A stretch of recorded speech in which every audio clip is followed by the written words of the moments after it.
Hola a todos. Buen día. Yo soy Esteban Saralegui, tengo 25 años. Soy diseñador de indumentaria y fui parte de la cátedra durante 6 años. Y ahora estoy viviendo en Berlín, me mudé ahora en enero. Y estoy haciendo este video para poder enseñarles cómo hacer prendas a partir de una moldería plegable. Cómo utilizar todo un paño de tela sin desperdicio y a partir de eso poder hacer prendas usables y vestibles. Em, Antes de como poder explicarles esto, les voy a explicar un poco cómo surgió este método, cómo se este método, así como se pueden ubicar un poco en contexto. Después les voy a explicar como brevemente los distintos tipos de plegados que hay y luego les voy a explicar cómo yo llegué a tres de las prendas que hice, que no se las puedo mostrar porque ya no las tengo, las vendí y bueno, pero se las voy a mostrar con unos papeles. Bueno, para empezar, yo estoy en la Universidad de Palermo. Cursé diseño 2 con Valopi, con Lau, y después de cursar con ella me invitó a ser parte de la cátedra, que fue como un momento clave, me encantó y a partir de ese cuatrimestre estuve 6 años siendo docente con Lau. En el último año y medio, los últimos 2 años, si no me equivoco, estuve a cargo de diseño uno yo, dando este curso de plegado dentro de la cátedra de Lau.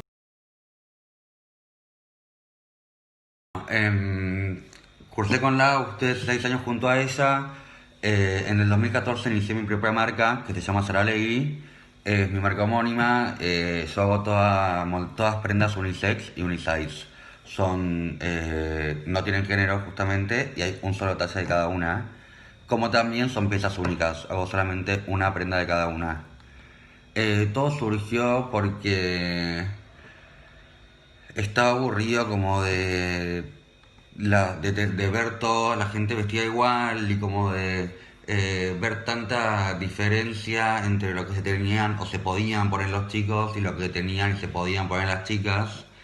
Entonces quise como romper un poco con eso.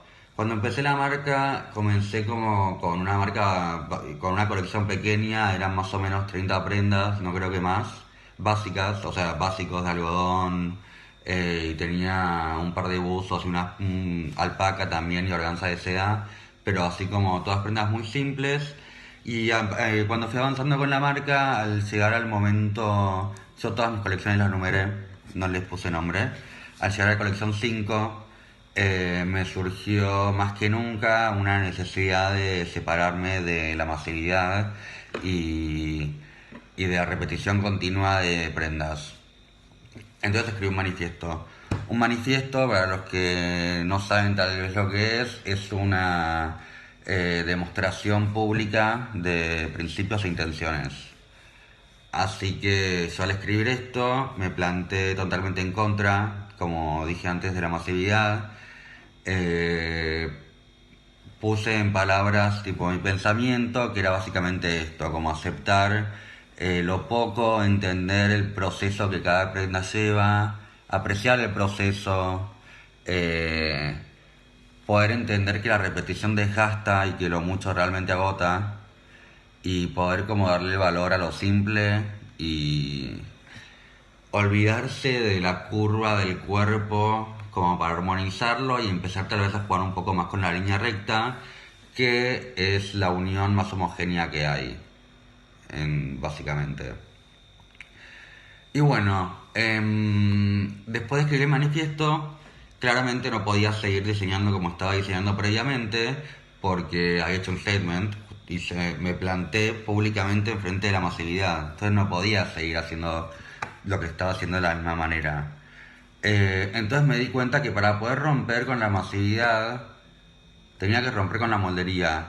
La moldería lo que permite es justamente poder hacer la cantidad de prendas necesarias idénticas, con un mismo molde siempre. Entonces cuando me di cuenta de eso, decidí romper con eso. Ah, perdón. Y al mismo tiempo me di cuenta que cada vez las prendas tenían como menos cantidad de tela Y los recursos empezaron a cambiar como simplemente para efectivizar y hacer los costos más baratos. Entonces también quise como demostrar todo lo contrario y decidí usar todo el paño de tela. Agarrar un rectángulo y usarlo todo, que no haya desperdicio. Más que el cuello nada más tal vez. Utilizarlo todo completo.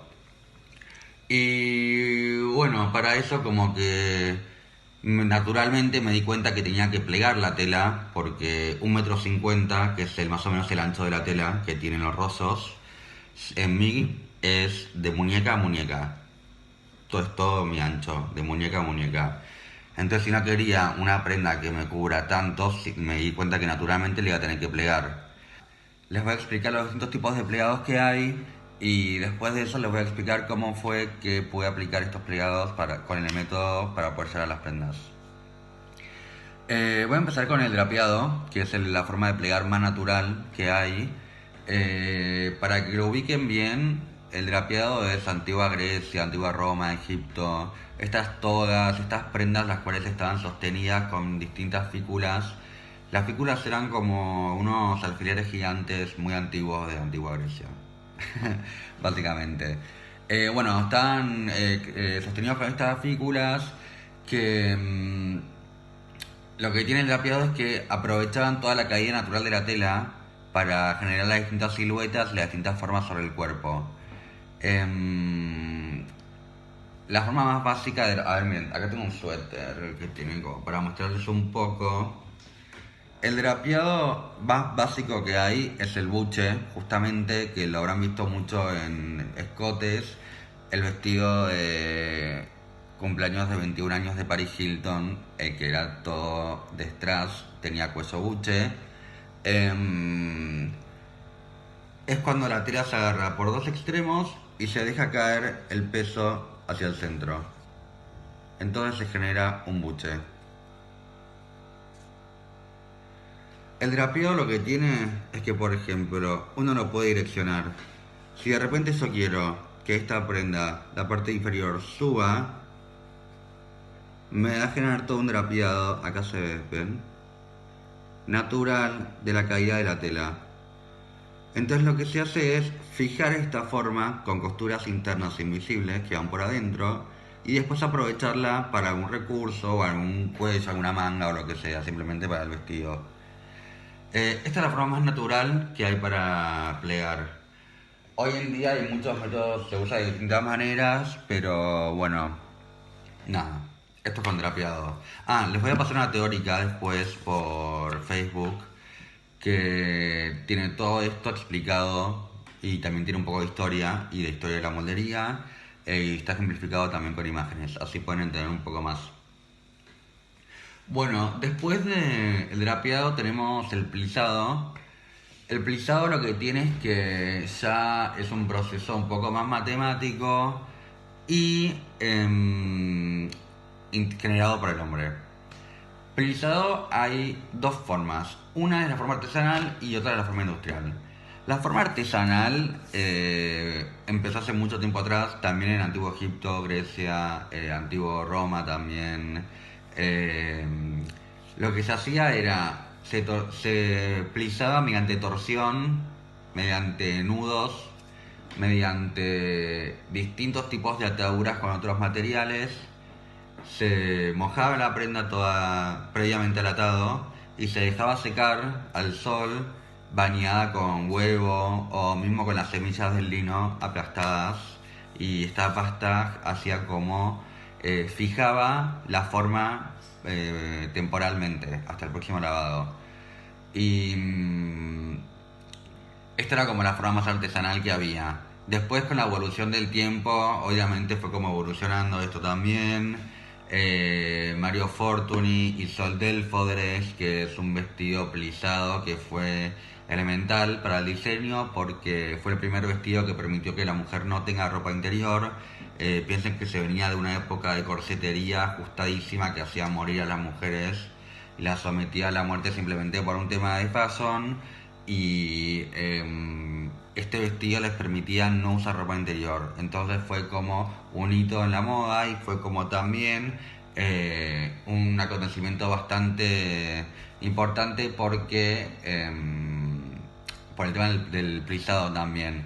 Era un vestido que estaba totalmente plisado y lo que también permite el plisado es acortar distancias, pero utilizar toda la cantidad de tela. El plisado básicamente es la tela plegada sobre sí misma muchas veces, direccionado hacia un lado, hacia el otro, hacia ambos, o dependiendo después de el molde que se use. Em, bueno, después de Mario Fortuny empieza como toda le estoy resumiendo muy rápido la historia. Empieza como toda la revolución industrial, empieza como a mejorar todo el tema de poder tener máquinas para coser, poder tener moldes. Y en un momento también, mediante el comienzo de la globalización, empiezan a llegar los diseñadores orientales a todo lo que es Occidente. Ise Miyake, perdón, es el pulsador por excelencia. Lo que tiene de particular este diseñador es que plisa la prenda una vez hecha, no previa al corte. Por lo general la pieza se hace un molde, se calcula lo que se quiere plisar y después se corta la tela, se plisa y después se cose a la prenda. Este diseñador lo que hace la prenda, pero calcula previo a la confección todo el plisado. Entonces, cose toda la prenda sin plisar y después plisa toda la prenda de una. Es muy interesante, la verdad. Búsquenlo porque está muy bueno. Em, bueno, esa es toda la que es la parte artesanal, perdón. Y tenemos después la parte industrial del plisado. La forma más normal. Hoy en día, para poder fijar el plisado, ya no se usa más yema de huevo ni se deja secar con semillas de lino. El plisado hoy en día se realiza mediante presión y mediante una alteración de temperatura. Se pone en un horno de vapor por más o menos, creo que son 5 horas, a una temperatura de 280 grados y se afecta la estructura física de la fibra mediante la presión y mediante el calor. Más aún si es una fibra de sintética, de plástico. La forma más fácil de plisar, la forma más fácil no, la más conocida y dentro de todo la que es la más tradicional también es el plisar con moldes. Se agarran dos cartones y se hace como un sándwich. Se pone un cartón, la tela y otro cartón y se le va dando la forma con el cartón. Esa tela después se agarra con unos cinturones y se mete en un horno a vapor. Después la otra opción que hay, si no, es con una máquina. Hay una máquina que es un tubo que tiene distintas tablas y son estos dos engranajes van girando y van plisando automáticamente la tela a medida que va pasando por la tabla. Después que pasa por la tabla se va al horno de vapor y también está cerrado a presión. Lo que tiene de bueno esto es que justamente se puede plisar mucho más fácil hoy en día en comparación a lo que era antes, pero sin embargo el resultado es totalmente distinto. En el plisado que se hace de manera industrial se ve un patrón repetido constantemente, mientras que en la forma artesanal se aprovechaba un poco más también lo que era la naturaleza de la tela, está como un poco más ligada al drapeado. Pero bueno, nada, justos. Después tenemos el tableado. El tableado lo que tiene es que ser el proceso, la forma de plegar más matemática que hay, es también plegar la tela sobre sí misma, pero cortando distancias.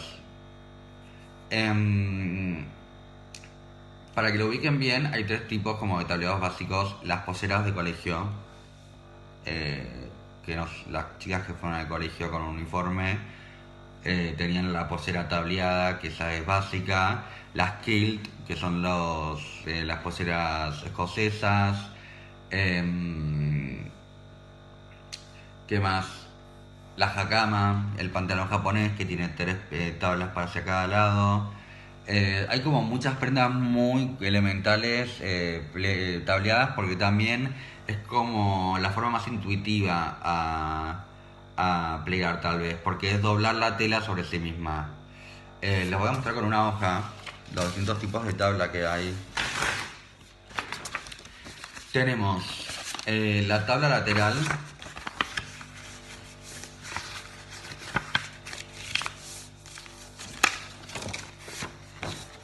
No sé si se ve acá. Lo que yo hice fue plegar la prenda sobre sí misma hacia un lado, o la puedo hacer hacia el otro también.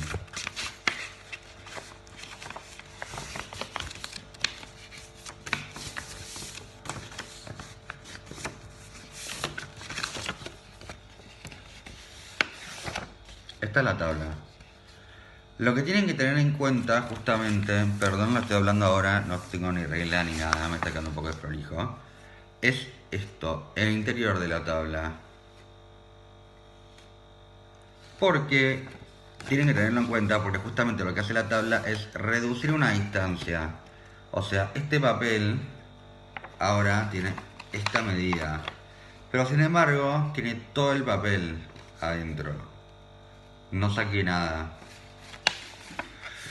Ahora tenemos la tabla lateral, que es esta o esta. Cuando pasa esto, que es que dos direcciones se encuentran, tenemos una tabla encontrada. Y si damos vuelta a esto, tenemos una tabla escondida, porque la tabla está ahí atrás. Ahí no se ve mucho. Ahí va.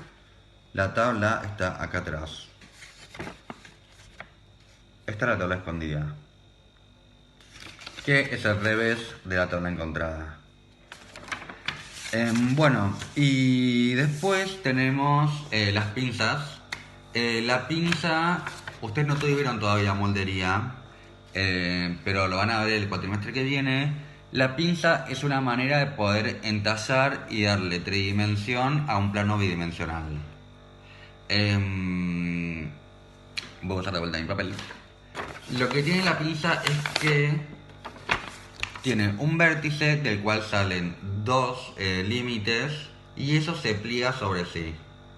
Entonces, al plegarse sobre sí, reduce distancias también, reduce superficies, pero dándole volumen. En vez de ser un pliego chato como la tabla, lo que tiene la pinza es que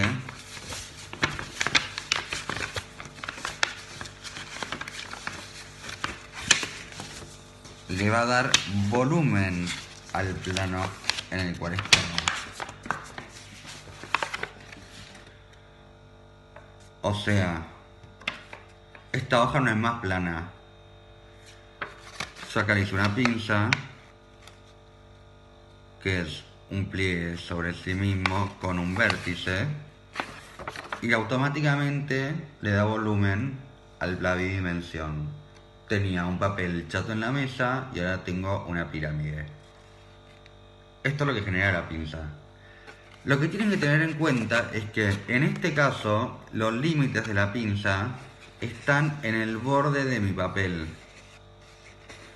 Pero si esto siguiese, tendríamos todo este restante y todo este volumen generando formas. Así que lo que está bueno de las pinzas es no usarlos para entallar al cuerpo, porque lo que tiene de divertido el ejercicio que van a hacer es que van a utilizar un pedazo entero de tela. Entonces van a usar mucha tela. Y para entallar no tiene sentido, porque justamente la idea es como poder explorar las prendas con gran volumen, es que cómo poder generar prendas con todo este pedazo de tela y que no quede tan pegado al cuerpo. Entonces, en este caso, lo que les propongo yo tal vez es utilizar las pinzas para generar volúmenes en distintas partes. Tengan en cuenta también que las pinzas pueden aplicarse en distintos lugares también para, por ejemplo, bueno, eso se lo voy a mostrar ahora con los prototipos chiquitos. Bueno, básicamente estos son como los distintos tipos de plegados que hay, y ahora les voy a explicar cómo fue que llegué a las mías. Voy a empezar por el tapado, que es la más simple, que es esta que tengo aquí. Me pasó que, bueno, para empezar les voy a decir, yo ahora les voy a contar cómo se este método y todas las decisiones que yo tomé fueron decisiones mías, como creativo y como diseñador. Pero ustedes no tienen que seguirlas si no quieren. Pueden aprovechar los recursos que les estoy dando y aplicarlos a su propia manera. Yo todo lo que les voy a hacer, todo el paso a paso que voy a hacer ahora, es cómo hacer para llegar a la prenda que yo hice, no lo que tienen que hacer ustedes. Ustedes tienen que aprovechar estos recursos y poder aplicarlos en la manera que cada uno se sienta más cómodo. Bueno, para hacer el tapado, yo acá tengo un papel que es mi pieza de tela, mi rollo, lo doblé a la mitad, tanto en lo ancho, tanto en lo largo como en lo ancho. ¿Por qué? Porque yo quería que todas mis prendas sean simétricas. Entonces el escote lo voy a poner en el medio. Si yo, por ejemplo, quiero que mi prenda tenga mucho más peso de un lado que de otra, mi escote lo voy a hacer más de un lado que del otro. Entonces después de un lado voy a tener poca caída de tela y de otro lado voy a tener una gran caída de tela. Bueno, para hacer este tapado, después de que lo plegué tanto horizontal como vertical, corté mi escote en primer lugar y abrí en el centro. Pues me quedó gigante.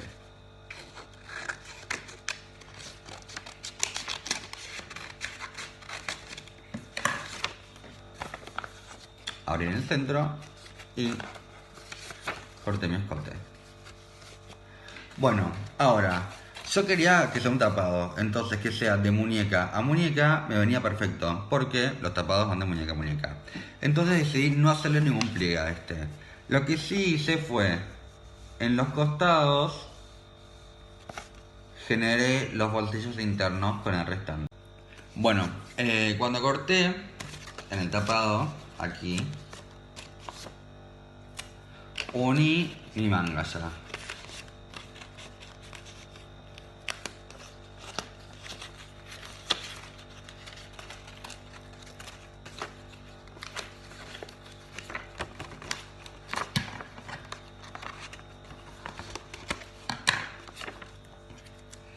Y todo el sobrante que tenía lo plegué hacia adentro.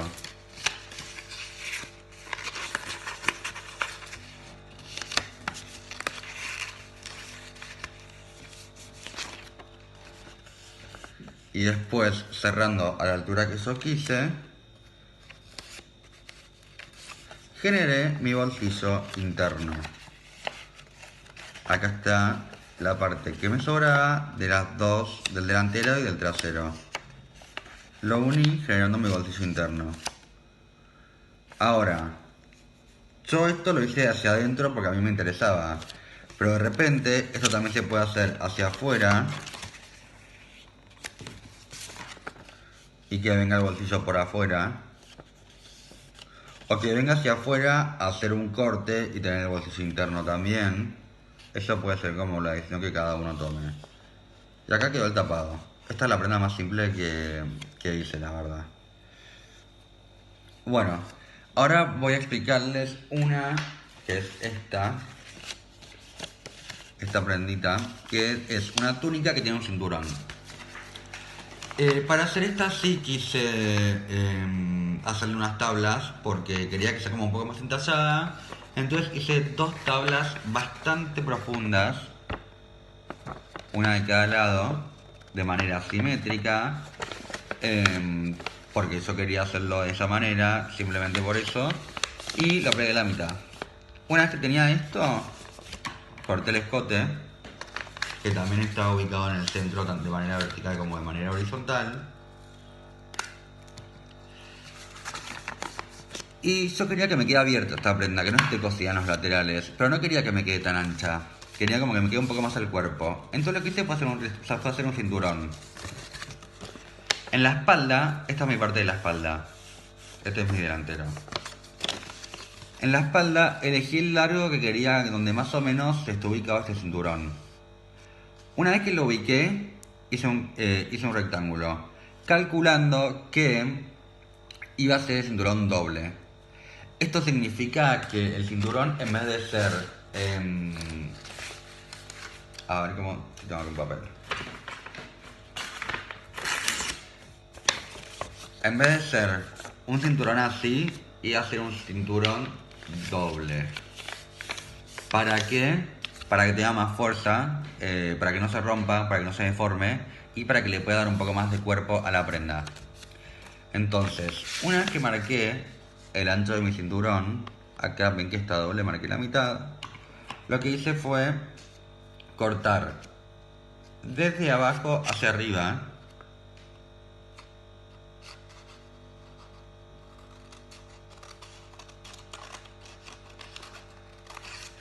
Y desde adentro hacia la mitad de mi cinturón. O sea, hasta el ancho total que tendría.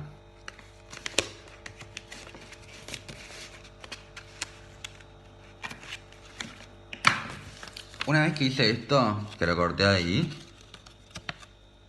lo doblé a la mitad. Lo plegué sobre sí mismo, haciéndolo doble.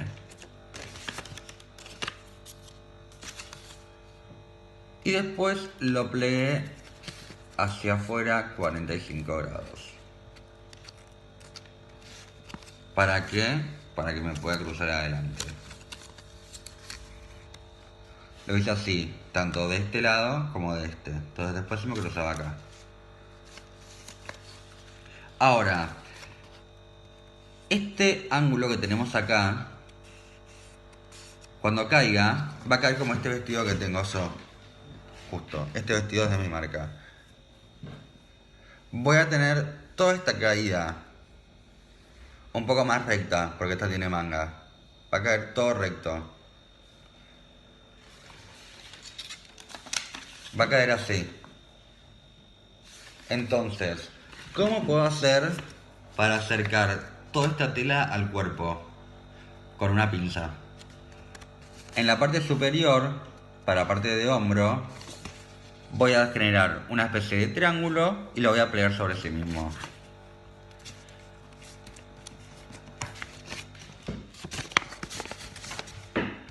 ¿Ven? Marqué un límite, aproveché mi límite que yo tenía de hombro, ubiqué una línea diagonal y doblé sobre esa línea. Entonces, ahora, ¿ven la diferencia de forma? Esto va a caer más pegado al cuerpo y esto va a quedar más parado. Atrás queda así. Esto se puede coser como ustedes quieran, se puede coser por adentro, se puede coser hacia adelante si quieren, porque esta fue la decisión que yo tomé como diseñador, pero esto se puede alterar.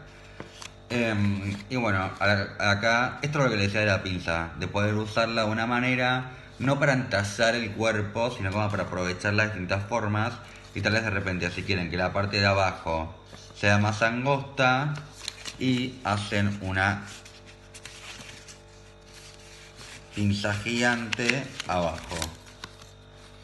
Entonces me va a quedar un volumen escondido, que está aquí, y una distancia reducida.